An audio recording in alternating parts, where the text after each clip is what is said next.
You are watching Persistence Works Television Network, PWTN, founded by Dr. Paul and Vincent, preacher, teacher, and prolific author of the popular Persistence Works book series, broadcasting the good news of the gospel of Jesus Christ from El Paso, Texas to the world, and bringing you into God's presence. Experience the difference. You'll never be the same. Don't just watch TV, watch Persistence Works Television Network, PWTN. Hello, everybody. God bless you. This is another day the Lord has made. We will rejoice and be glad in it. Hey, this is a special edition of our program, Global Politics. Today, we are focusing on Rwanda. I'm your host, as always, Bishop Paul Vincent, and you are watching Persistent Works TV Network. We are streaming on 15 different platforms. We are streaming on Roku, on Fire TV, on Apple TV. Of course, we are streaming on our own Persistent Works TV Network, and we are streaming on our two apps, our Android app, our iPhone app. We are streaming on also our website, persistentworks.tv. We are also streaming on all the leading social media platforms, YouTube, our two Facebook pages, Twitter, LinkedIn, and everything in between. So wherever you're watching us from, I welcome you to this edition of Global Politics, focusing on Rwanda. We're going to have a great time. So this program is a program we designed, put together to be able to, of course, global politics, to discuss politics and leadership in nations of the world. So what we do is that every week we focus on a particular city, nation, or state, and we do a research on them. We put together videos and we tell the story. Many times we do get government officials as well to be able to talk with them. And by the way, if you're watching this and you will want us to do a story on your city, on your state, on your country, and you want us to interview, president, the governor, ministers, and whatever position you have in government, but you want us to focus on your city, on your nation, hey, reach out to us, because we want to use this platform to tell the story, especially success stories. We are more interested in success stories of cases that were once upon a time written off. Once upon a time, nobody thought there was any chance, and they made a comeback. They became a success story that people can look up to, nations can look up to. There are many such stories, nations, cities, states that have gone through the worst of experiences and made a comeback. Last week we did a story. We focused on Singapore. If you missed it, I want to encourage you, go back and watch it. If you go to our app, if you go to our TV platforms, TV network platforms, Roku, Fire TV, Apple TV, it's on the video on demand. You can watch it on our social media platforms. You can watch them also. As you scroll through, you will see them. Now, today, we want to talk about Rwanda. So Rwanda is one of those success stories today. But once upon a time, it was one of the worst cases in human history. In 1994, Rwanda experienced a genocide, one tribe, against the other, and in 100 days, over 1 million people were killed in what has become a genocide, the worst of its kind in all of 20th century. And you would think that a nation that went through that kind of experience and war and all of that, you would think that there will be no hope for them. But today, Rwanda has made a comeback, despite all the pain, wars, killing, genocide, and everything that they went through as a nation. They've been able to make a comeback. Today is one of the success stories. And I'm not just going to tell the story. We've put together some videos to tell the story. But one of the things that I want to remind us or call our attention to is this. When you see a nation that has come through the worst of experiences, that has come through failure, that has come through setback, even worse, that is because, as I always said, there is a leadership. The leadership is always, everything rises and falls on leadership. The leadership is always to take the credit when something good happens. Likewise, leadership takes the discredit, so to speak, whenever things go wrong.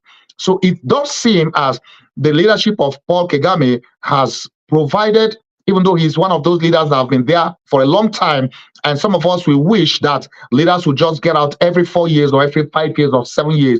But you see, many times you need to factor in a lot of things. There are situations in countries, what works for one country may not work for the other. So most times countries need to figure out and factor in what works best for them. While it's always best to, go let somebody else come in, but most times you also see that there are cases where people kind of like prefer to have the leader because it's a democratic case and he was elected. Now, the popularity of the leader is one thing.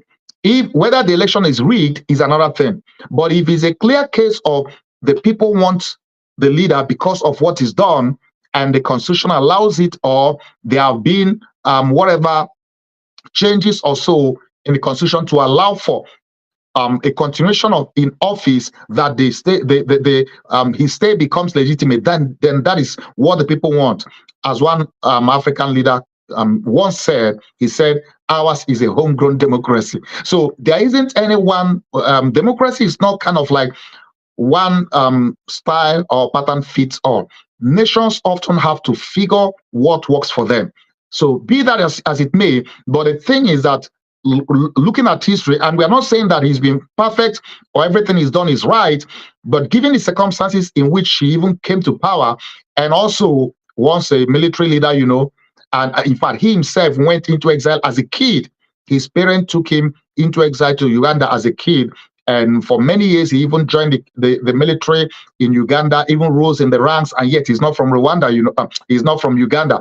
And of course, many years later, he came back. Now, we're going to tell all of that story. But the truth is that it takes leadership for a country to come out of the brinks to begin to record some of the best figures that even the World Bank, the UN, and other world bodies even not only recognize, now wanting to do business with, both their GDP, both the every index that you use to measure progress or success as a developing nation, and to see that, okay, they have made so much progress.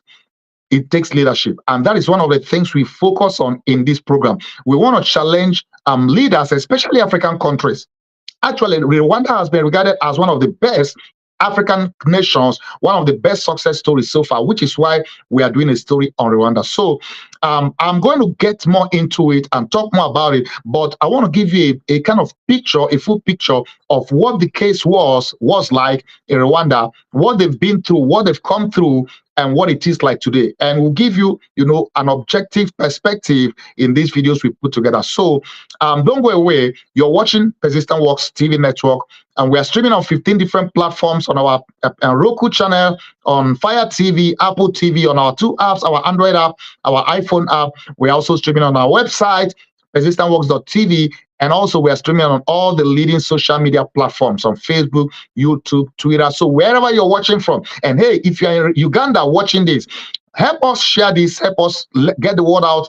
Let more people watch this and be blessed and be inspired. And leaders, political leaders especially, we want to use this to encourage and to challenge you to provide quality leadership, the kind of leadership that will bring a turnaround to your country, so that other part of the world can be proud to say, wow, look at that turnaround. So today we are focusing on Rwanda, and I want to play you this video that we've put together.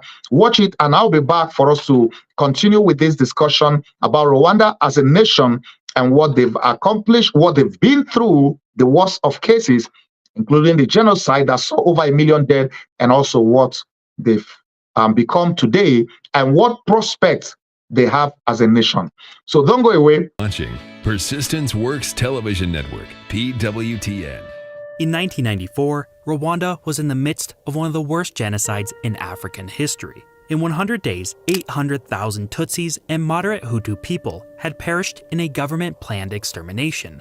With millions more fleeing from the violence, Rwanda had lost 30% of its entire population. Life expectancy in the country was just 21.9 years. Its already small economy stopped functioning, infrastructure was completely destroyed, and any semblance of a social fabric ceased to exist. Rwanda was a failed state by every conceivable definition. It had become the closest you can get to hell on earth. Today, however, a startling border exists to the north of Lake Kivu. On one side, there are slums chaotically strewn about. Almost no homes have running water or access to electricity. Violent crime and poverty are and have been endemic. For decades, armed rebel groups constantly threaten the livelihoods of those that live there. To get into the country, you'll be forced to pay a bribe, and you'll have to pay even more to leave. Yet just a few meters to the east, across the border, it's almost as if you're on a different planet. Not all streets are tarmacked, but they are astoundingly clean. Drivers follow the speed limit, and police officers never ask for bribes. Economic opportunities permeate the city, and it shows in their neatly built, sturdy homes. Healthcare is cheap and universal, and the homicide rate is even lower than in the United States. But what may surprise you is that this side is Rwanda.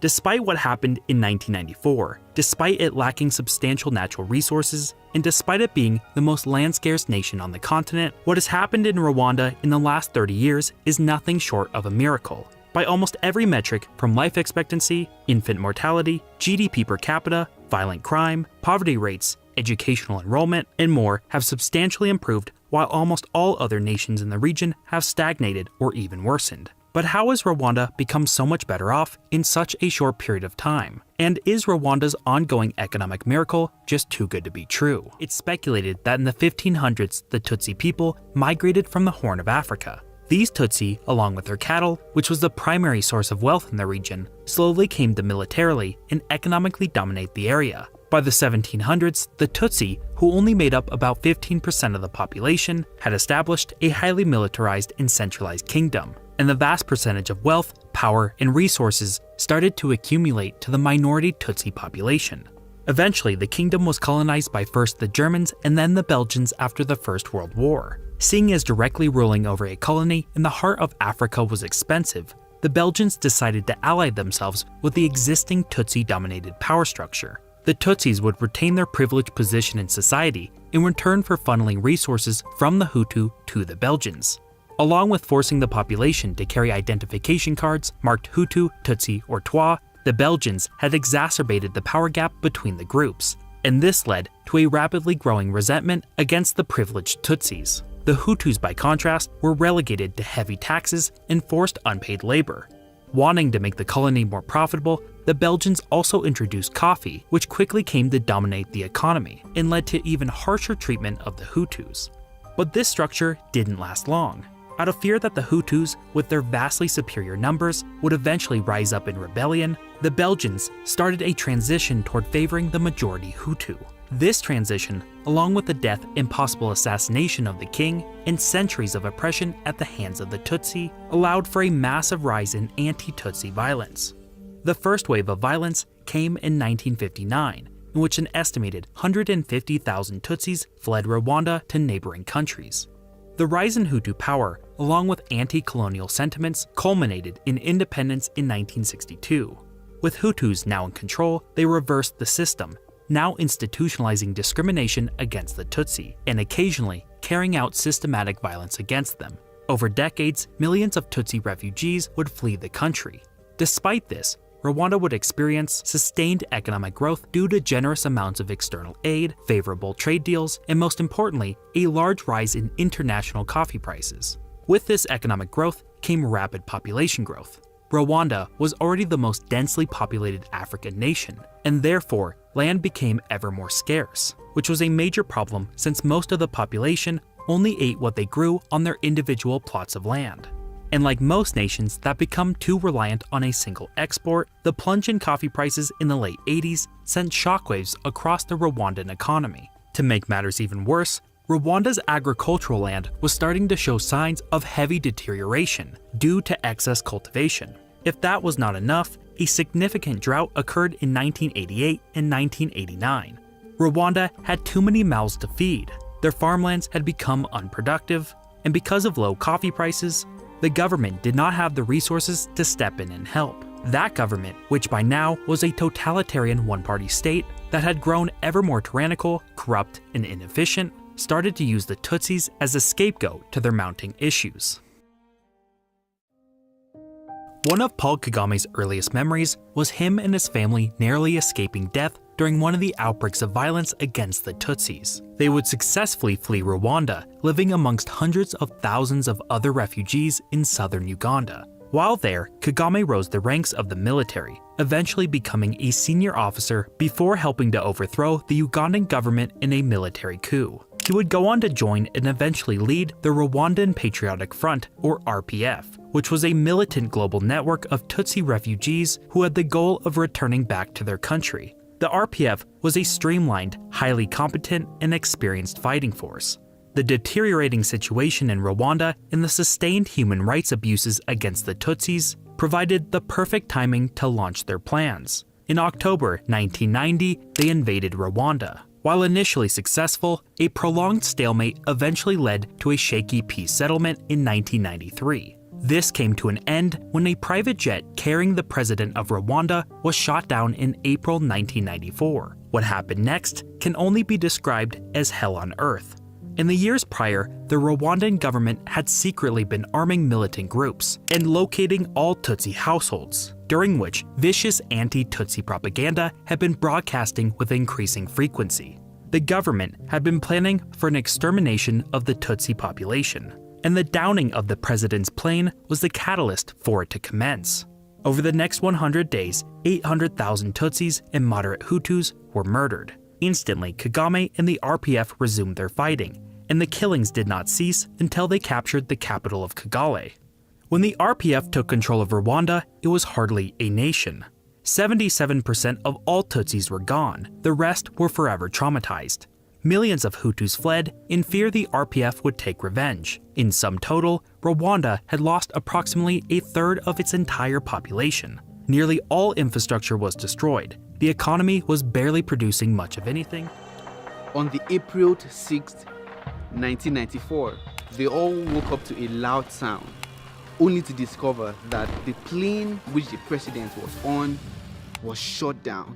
The experts concluded that the missile was fired by extremist Hutus. Anarchy took over the system.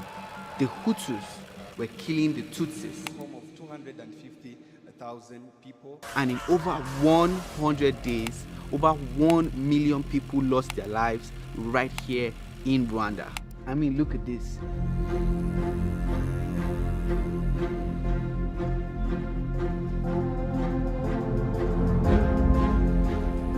They just discriminate, and they were saying that Tutsis are like cockroaches. They are not human beings.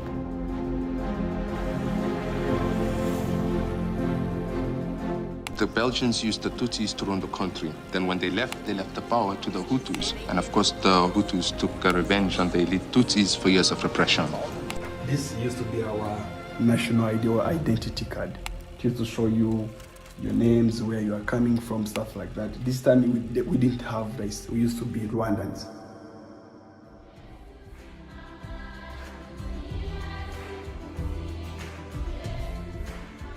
After genocide, the government come and then try to build the country, trying to bring the justice together, trying to unite all the Rwandans and show them there is no race, everyone is a Rwandan, and then they build the country as you can see right now.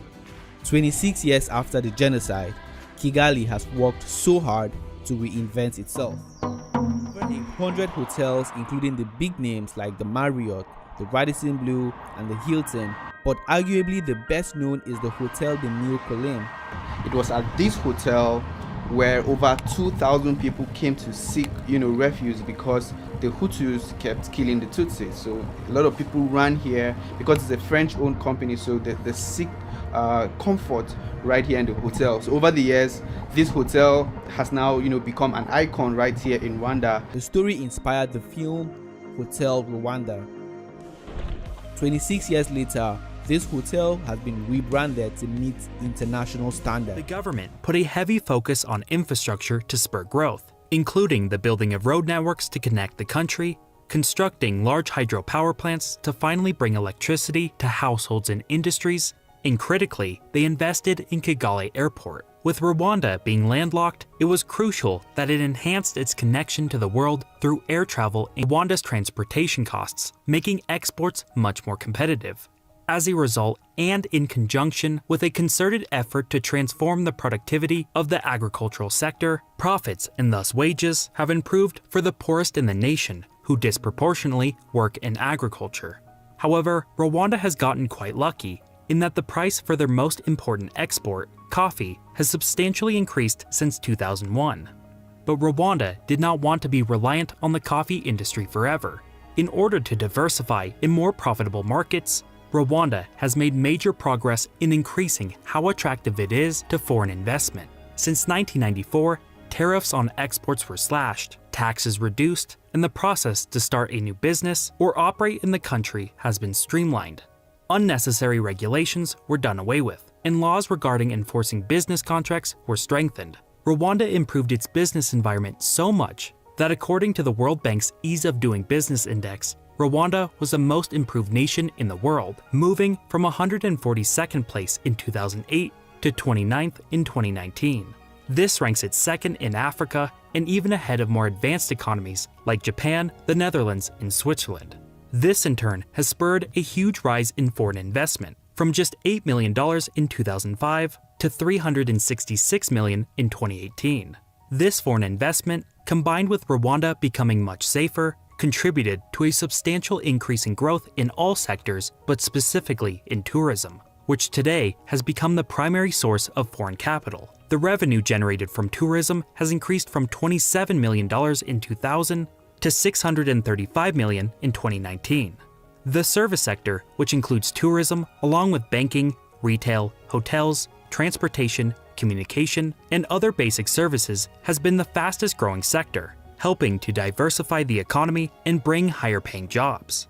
Yet one of the most debated pieces of Rwanda's economic development has been the establishment of state-owned enterprise. Crystal Ventures, the RPF's holding company, has a huge hold on the economy. They have investments from telecommunications, milk processing, road building, fancy coffee shops, and luxury estate.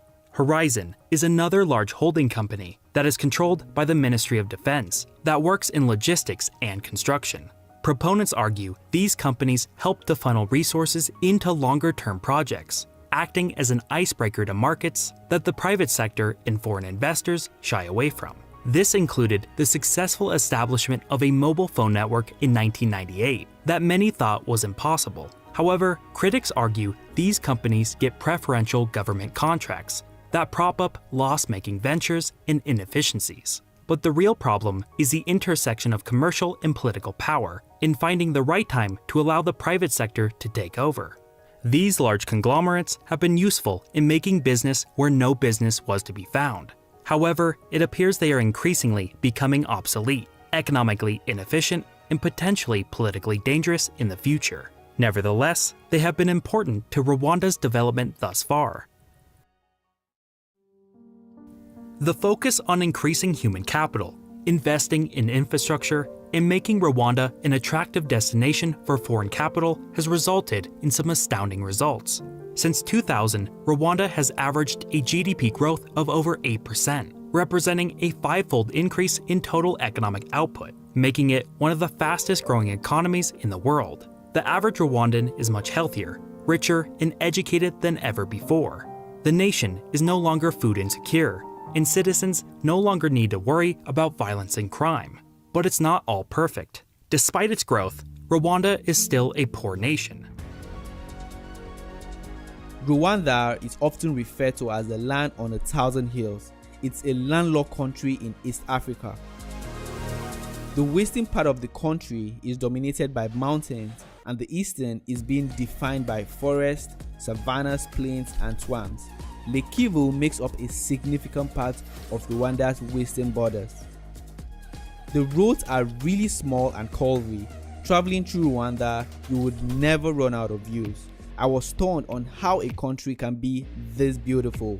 Nice weather prevails, making the country a pleasant spot to call home.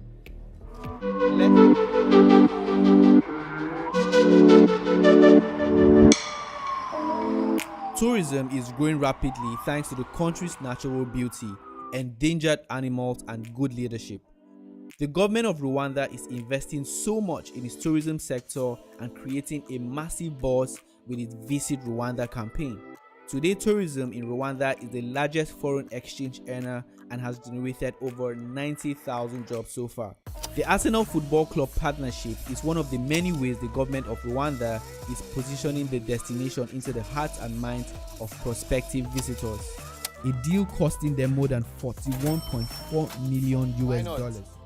One of the most interesting and popular attractions in the Nyungwe forest is the Nyungwe Canopy Walk. There are many islands scattered across Lake Kivu. One I found very interesting is named Napoleon Island because it is shaped in the form of Napoleon Hill's heart. In less than a lifetime, Rwanda has gone from an impoverished state riven with violence to one of Africa's safest and most prosperous economies. Its streets are clean, violent crime is down, business is booming, and the GDP has grown 15-fold since 1994. Exports have increased by roughly 70%, and the trade deficit has dropped by nearly a third. Official data also shows that the number of tourists has doubled, and the country has played host to several high-profile global summits and marquee events. Now, Rwanda's leadership intends to usher in an economic revolution by mimicking Singapore's success. Good times are ahead. Rwanda is to become a hotspot for tourism, innovation, and business. Yet, not everything is as it seems. Questions remain about the country's fundamentals. And while Asia has its tigers, Africa, it seems, is close to finding its lion.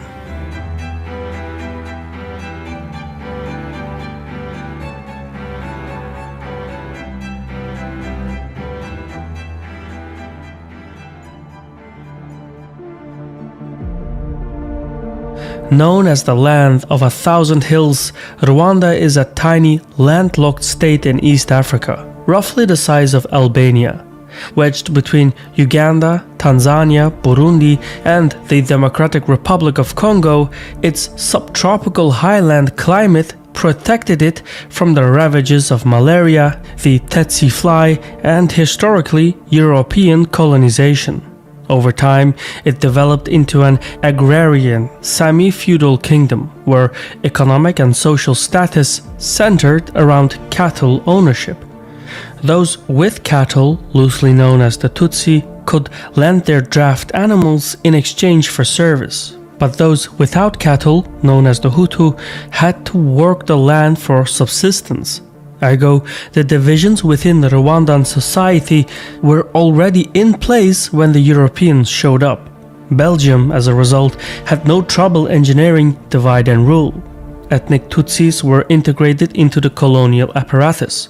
Collaborators enjoyed rewards, including status, wealth, and education. In turn, colonial administrators extracted taxes, raw materials, and cheap labor, primarily from the ethnic Hutu underclass. This not-so-subtle disconnection led to a radical Hutu consciousness that persisted following independence in 1962. The advent of Rwanda's current Tutsi leader, Paul Kagame, came out of the resulting crisis. It didn't last though. A coup ushered in a Hutu dictatorship in 1973. Kagame tried to return to power, but French intervention prevented him from doing so. After back-and-forth negotiations, a power-sharing deal was settled. This arrangement, however, only lasted until the Hutu president was assassinated in April 1994. Thereafter, with French assistance and intelligence, Hutu militias waged an annihilation campaign against their countrymen, who happened to be Tutsi.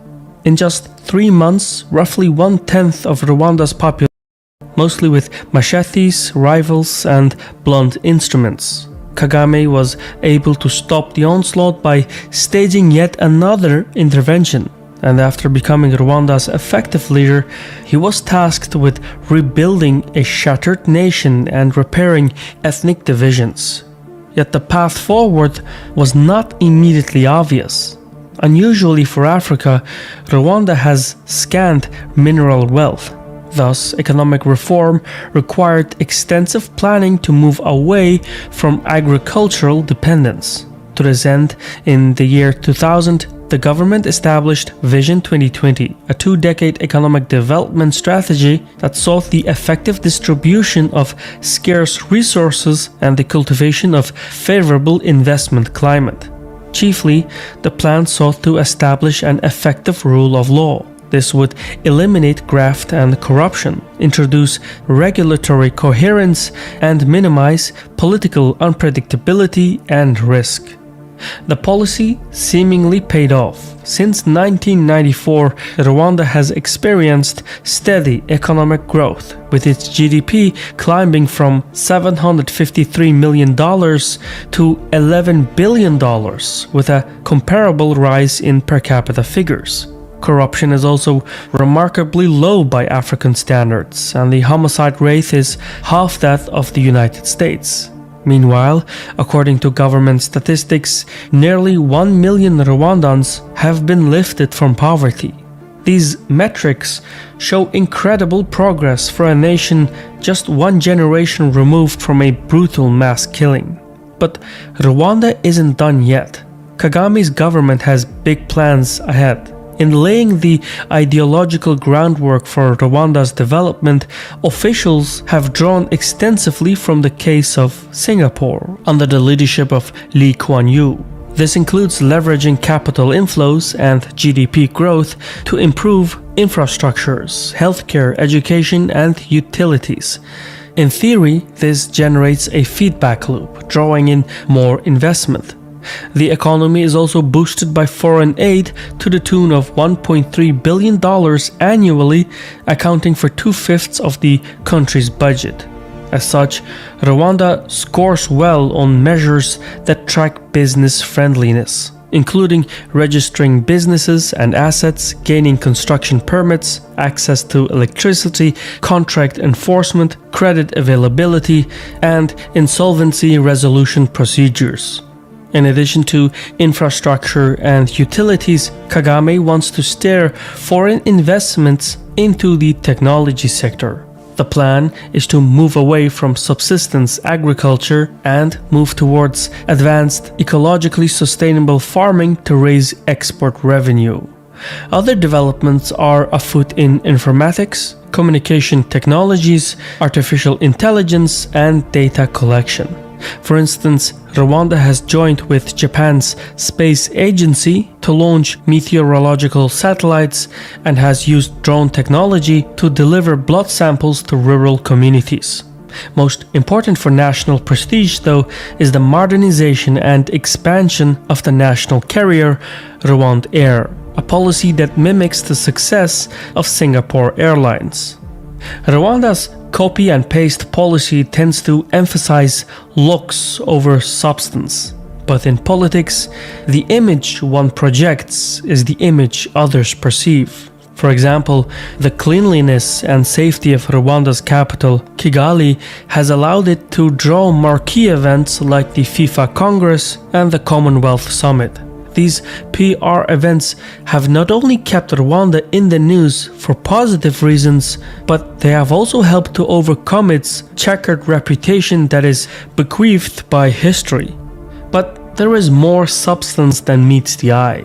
Singapore is not Kagame's only influence. Following China's lead, Rwanda established special economic zones in its capital, with some key investors being Chinese firms. Clothes, sanitary products, and intermediate goods are now being produced on the Rwandan soil. Meanwhile, Rwandan farmers are gaining access to yield-boosting technologies. In essence, Beijing is sounding out Kigali as a possible trade and logistics hub for its African commerce. But though the development of the local industry is welcome, some Rwandans are upset that not enough opportunities are being thrown their way. The actual level of dissent is hard to assess, however.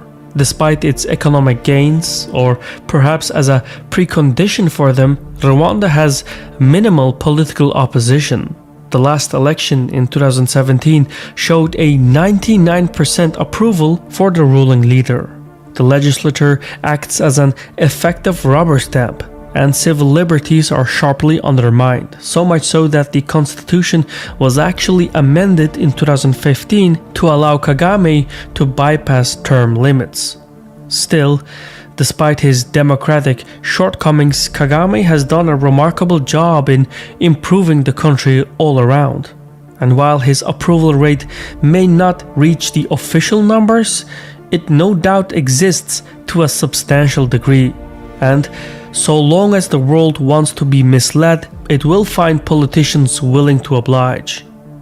Even so, while Kagame has learned lessons from Singapore, there are clear geographic differences that complicate direct comparisons. For starters, Rwanda is landlocked, while Singapore is an island. The latter's port facilities and location within the Malacca Strait make it a natural hub for the world commerce. Rwanda, by contrast, is subject to transport costs emanating from its inland position and highland geography. And no matter how much it pursues a favorable investment climate at home, it is still subject to the policies and whims of the surrounding countries that connect it to the outside world. Over time, this may lead Kigali to adopt a more service-based economy by bolstering its communications and internet infrastructure, thereby eliminating the physical geographic barriers that stand in its way. In this, it may be more sensible to lift a page from the landlocked Switzerland's book than Singapore's. But regardless of which success story to follow, Rwanda faces a second complication, one that is literally beyond its control. All trade and investment hubs are somewhat parasitic on the surrounding economies. Singapore can draw sustenance from the surrounding Asian giants, just as Switzerland can from Europe. Rwanda, by contrast, is surrounded by landlocked, unstable, and underdeveloped states. It's hard to do business in such an environment, even if your own house is in order. The final issue in Rwanda's roadmap to prosperity lies in the numbers, specifically believing the official statistics. The methods and classification techniques used to measure progress in the country have shifted dramatically during the presidency of Kagame, so it stands to reason that the official numbers are no more honest than the political polls. Minimal data from outside agencies exist, and that which does paint a mixed picture. For instance, the United Nations Development Programme rates Rwanda's living standards below average for sub-Saharan Africa. Meanwhile, the World Bank claims 2/5 of Rwandans are still in poverty. So, whatever one thinks of Kagame's leadership, few would dispute that further improvements are necessary. All things considered, Rwanda's economic turnaround has seen clear progress, but the path forward is not entirely clear, and the Singapore model, while useful, is no blueprint for a landlocked state like Rwanda. Much will depend on the leadership of Paul Kagame and how well his authority endures as his country's profile increases. For now, though, Kagame's leadership is secure, as his stature shields him from criticism, because image is everything in politics. Rwanda's economic miracle has come at a risk. Since 2000, Kagame has ruled the nation with an iron fist. While this style of governing was a necessity to bring Rwanda back from ruins, today it appears to be risking its very future. There is still ethnic tension, which may be building up to dangerous levels due to the government's efforts to stifle free speech and political freedom. Over the last 20 years, Rwandans have put up with the lack of political freedom because the government has provided security and rapid development. Should this fail to continue, the nation could erupt into violence once again. While Rwanda appears poised to be a middle-income country in 2035 and possibly even a rich country in 2050, its real test will come when it eventually experiences life after Kagame. The totalitarian nature of the government could easily be used to enrich the elite at the expense of the people. Should someone less benevolent come into power, this surely will be the result.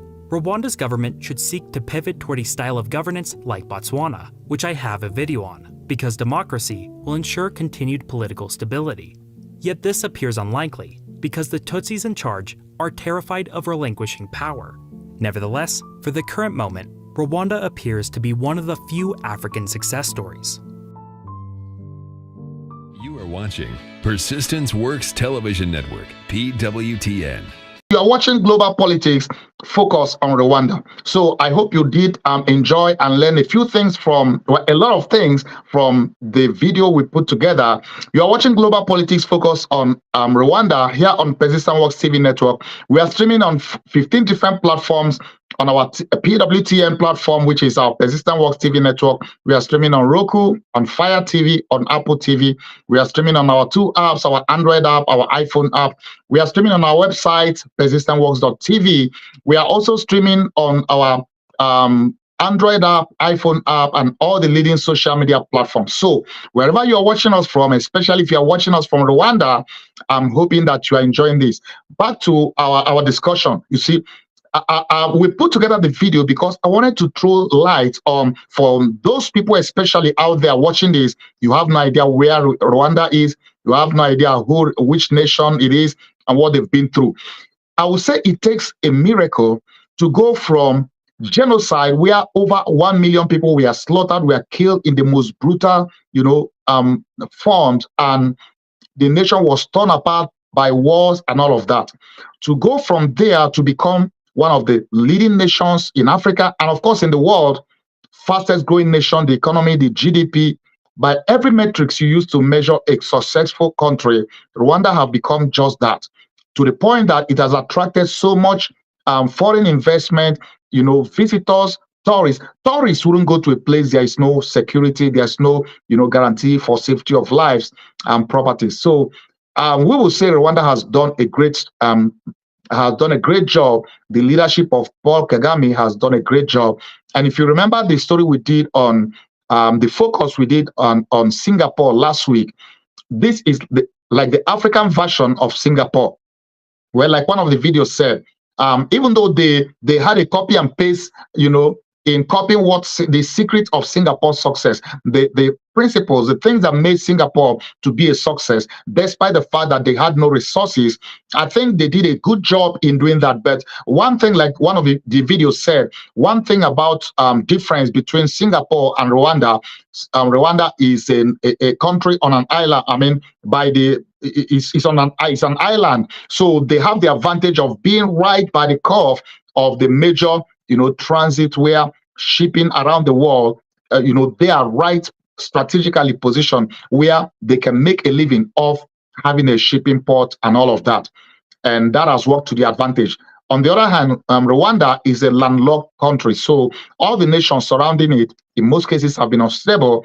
And in other cases, their policies may not have been as successful as theirs. So they, to a great extent, we have to learn to grow or develop their economy to be a bit different, away from the exact way Singapore had it. But the other example that they could follow, which one of the video pointed out, is Switzerland. And one of these days, we're also going to do a video on Switzerland, and we're going to focus on Switzerland. I've been there. I was in Switzerland, I think, in 2019, and Switzerland is another very beautiful country and also have come a long way, but they are landlocked. You see, what I love is when nations turn what should have been a disadvantage. For instance, you have no natural resource like Singapore, like Rwanda. You have a lot of things against you, yet leadership, a good leadership will turn around those. So you don't give excuse as to what you don't have for the reason of as a reason to fail.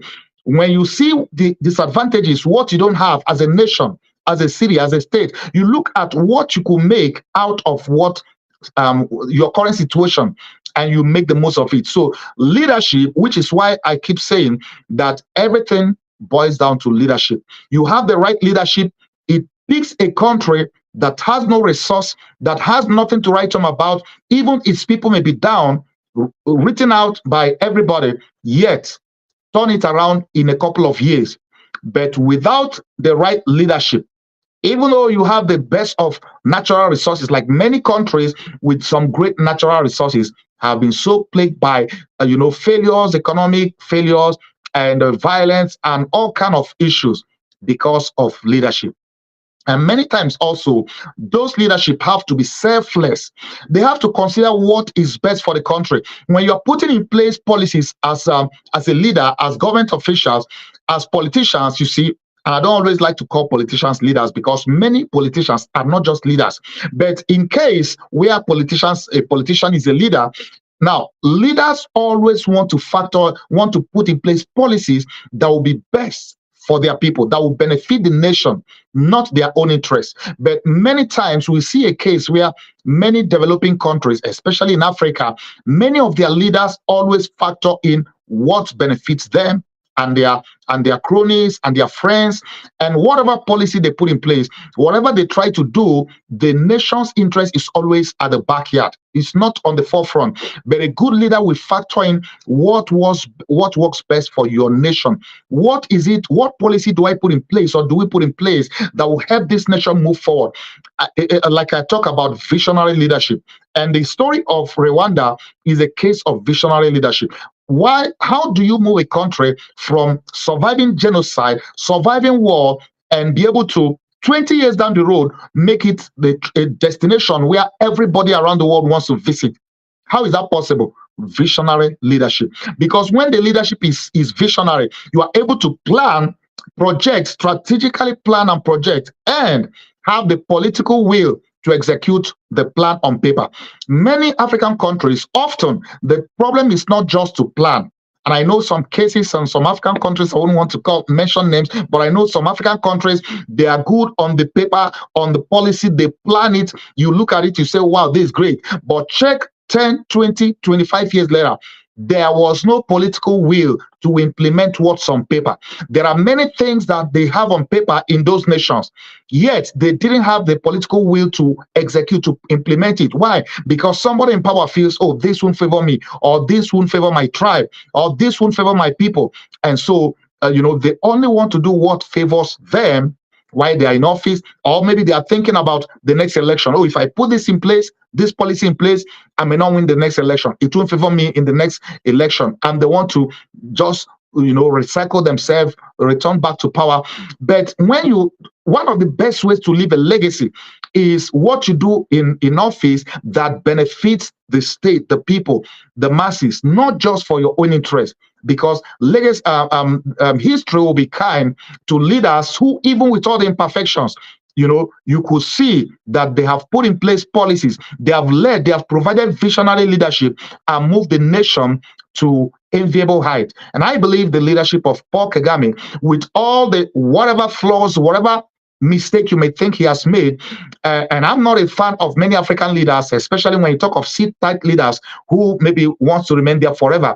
But in this case, whereby he's been able to, lead the country to this point of success, I will give credit to him, and I will say, yeah, this is one of the best success stories that we've had, Africa has had. And one piece of advice I will also want to give to the leadership of the country, Paul Kagame. Now, I don't know when the next tenure will be up, and I don't know if he plans to run for another election, but my advice, my suggestion will be, hey, follow the example of Nelson Mandela. Nelson Mandela was in jail for 27 years because of the cause he fought for, and he got out, eventually became the president, and he did not want to say, okay, you know what, I suffered for 27 years, therefore I'm going to be president for 27 years. He didn't. He left the stage. There's an English saying that a good actor leaves the stage when the ovation is loudest. So as African leaders, when you are at the peak of your performance, when everybody is saying, oh, it's great, the economy is great, the GDP, everything is going well, your policies have worked out well, that is the best time to leave. And so the next upcoming election, I don't know when that will be, but I would suggest that Paul Kagame now begin to plan a transition to the next generation of leader who will carry out and implement the same policies he has put in place over the last couple of years, so that even when he's not there, he will be able to witness the transition and continuity. There's a need for continuity in government, you see, when you have put in place all the best policies you want. And that's one problem with African leaders. African nations, in many cases, the next leader comes and wipes away everything, including the good things that have worked. You don't wipe away things that have worked because they are not your party or he's just from the other side of the house. No. Things that are working, you continue them, and you may make changes and implement new policies, but you don't, just because you don't like the face of the last leader, you wipe out everything that he has done, even the things that are successful, and then you have a case of 5 years forward, 20 years backwards. There are policies that could put the nation 20 years backwards. I know that for sure in Nigeria. Many of the cases I followed them. I'm from there originally. Many of the policies of some previous administrations, a new one comes up and wipes out those ones and start again. And all of a sudden they discover, oh, this was working. We shouldn't have done away with it. But the damage has been done. Businesses have fled, investment have fled, and before you work out to get those investor confidence again, it's not going to happen just overnight. So it's always important for leaders to learn to build upon the success, the past success of their predecessors. And also, it's also good for leaders to, even when you are succeeding, even when everything seems to be going well as it is now, to begin to plan your transition so that you are able to leave a memory where people say, he came, he saw, he conquered, and he was able to transition out, so that you don't end up like a case of some African leaders, I wouldn't want to mention name, that once upon a time we are successful, we are relevant, we are great. But listen, they were there forever. They overstayed their welcome to the point where they have now become, bad news, so to speak, both locally and internationally. And that is a bad case. Africa shouldn't be repeating cases of Zimbabwe under Mugabe, cases of Cameroon under Paul Biya, because these are leaders who, even though once upon a time maybe they did great, but then they want to be there forever. But listen, nobody is going to be king or president forever. Only God is the King of kings, King of the ages, forever and ever. No matter how much you want to remain in power, no matter how great you are doing, someday you will leave. So to plan that transition when the ovation is still loudest is the wise thing to do. So that would be my piece of advice to Paul Kagame, considering the success so far, to begin to plan a transition so that he doesn't have to try to be there forever, but to witness and to see the transition to the next generation of those leaders who will continue, visionary leaders who will continue from where he stopped. But so far, we want to give credit to the leadership, the visionary leadership of Paul Kagame, and also the entire administration there in Rwanda, because it's not something that you find all the time, that a nation goes through what they've gone through and have become one of the best success stories. So that is it for now. I want to use this to also challenge other African leaders and other leaders in Asia, wherever you're watching us, including in North America, in Europe. Many times we can learn examples of success stories. And this is one of those success stories we need to learn from. Leaders need to learn from. And also, I believe they learn from success stories like Singapore, for instance. If you missed my video on Singapore, go watch it, because you will be inspired, you will be blessed by it. And I want to thank God for few cases we have that are success stories. There are not many success stories for nations that were on the brink of destruction, of war, of genocide, that made a comeback.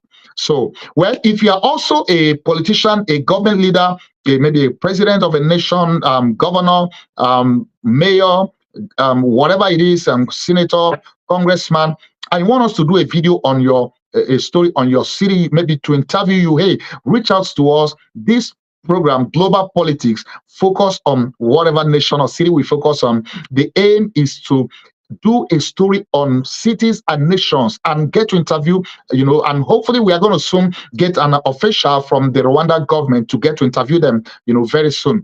And before that, I want to encourage, if you want us to do a story on your nation and your city, please reach out to us, and we are going to be able to, do a balanced coverage and interview and get to hear your side of the story as a government official, so that your story can inspire others, challenge others, and help our world become a better place.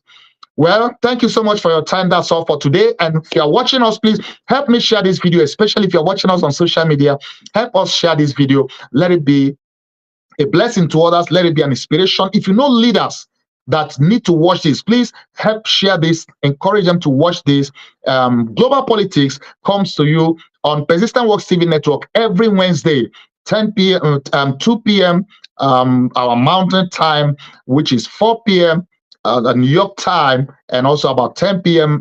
West African time, Nigerian time, and UK time. That will be 9 p.m. So wherever you're watching from around the world, I want to thank you so much for your time.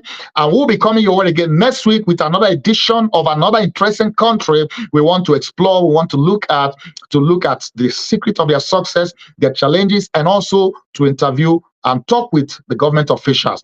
Let me also remind you to join me every day, Monday to Friday. Our Persistent Works online prayer, our 1 hour prophetic online prayer, powerful prophetic online prayer. We do have teachings as well, teaching from the Word of God. Join me every day, Monday to Friday, on Persistent Works TV Network. We stream on all the leading social media platforms: Facebook, YouTube, Twitter, LinkedIn, everything. Where Twitter is now X. And also we stream on our Persistent Works TV Network platform on Roku, on Fire TV, on Apple TV. So I want to thank you so much for that. Join me every week on Tuesday as I discuss my books, Persistent Works book series. We talk about each book every week. I have 20 inspirational books. 5 more are coming later, within the next 1 year. So watch out for it. And on Wednesday, we have global politics. On Thursday, every Thursday, I do interview guests, successful businessmen, men of God, people who have accomplished a lot. And we talk with them, glean from them to learn the secret of their success and how they came this far. And you want to glean from their wisdom, their experience. So join me every Thursday for Persistent Works Moment. And every Friday, we celebrate our birthday. So, hey, if you have your birthday coming up and you want us to help celebrate your birthday here on Persistent Works TV Network, reach out to us. We want to celebrate your birthday. We have 3 different packages you can choose from. So when you celebrate, you can have some American VIP celebrities sing and celebrate and wish you happy birthday. We will have a TV interview with you here on our TV network to talk about your journey of life, your birthday, things you've accomplished, your plans, and all that. And also, we'll do a flyer celebrating and announcing your interview on our network. So reach out to us. We want to celebrate your birthday on your birthday. It's your birthday on Persistent Works TV Network. That's every Friday. Wow, praise God. So, well, that's it for today. Until I come your way again, you've been watching Global Politics, focus on Rwanda. And hey, if you're watching us from Rwanda, hey, let us have a feedback. Let's know how you enjoy this broadcast. And if you're watching us anywhere around Africa, especially, or around the world, let's know how this program bless you, how you were inspired, encouraged, and what have you. And if you also have suggestions of countries you want us to do to focus on, let's know as well. Well, that is it for now. So thank you so much once again for your time. You've been watching Global Politics, focus on Rwanda, and I've been your host, Bishop Paul Vincent. So until I see you again next week, next time we come your way, remember, persistence works. But listen, don't go away. I have some announcement coming your way. We hope you've been blessed by today's TV broadcast. Join us again for our next TV broadcast. If you have a testimony of how you've been blessed, please let us know. Send us an email at persistenceworkstv@yahoo.com. Please support our TV network with your donation to help us reach the nations with the gospel. You can give through PayPal, Zelle, Cash App, or online at www.persistenceworks.tv. You can make your checks payable to Vincent Paul Ministries International at 11829 Gwen Evans Lane, El Paso, Texas 79936, USA. Attention, pastors and bishops. If you want to air your church or ministry program on Persistence Works TV network, or you want to promote your product or services, contact us today. Send us an email at persistenceworkstv@yahoo.com. Download our Persistence Works TV network app in the App Store or Google Play Store. Also, add us and watch us on Roku, Fire TV, and Apple TV. Read our Persistence Works magazine and enjoy great content. Simply visit the settings page of our Persistence Works TV network app. Click on the button to read the electronic edition of the magazine. To order the print ebook or audiobook editions of our Persistence Works book series, visit the settings page of our Persistence Works TV network app. Follow Bishop Colonel Paul Vincent across his social media platforms: Facebook, X, TikTok, Instagram, LinkedIn, YouTube, and Truth Social. For more information about PWTN, visit www.persistenceworks.tv.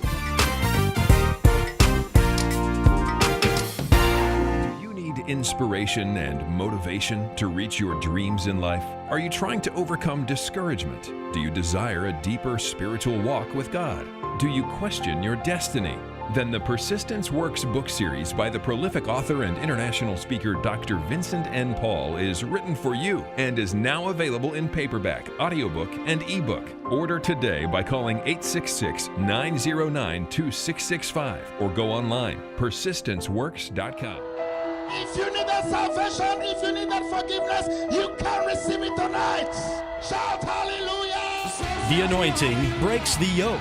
Hear Dr. Paul N. Vincent preach the anointed word of God that changes lives and brings salvation, healing, and deliverance. Invite him to minister in your church, conference, or crusade. Also read his life-changing books in the Persistent Works series. For more information about inviting Dr. Vincent to minister or to order his books, visit VincentPaulMinistriesInternational.com. Dr. Paul N. Vincent, internationally known author and preacher, invites you to his annual Persistence Works Holy Land Tour in October and April. These memorable trips throughout Israel include visiting historical sites in Jerusalem, Nazareth, and Bethlehem, as well as the Sea of Galilee, the Jordan River, and many more. Your travel package includes round-trip airfare from Houston, Texas, and Lagos, Nigeria to Tel Aviv, first-class hotels, 2 meals a day, air-conditioned buses, and Israeli Ministry of Tourism approved English-speaking guides. For more and to register, visit VincentPaulTours.com today.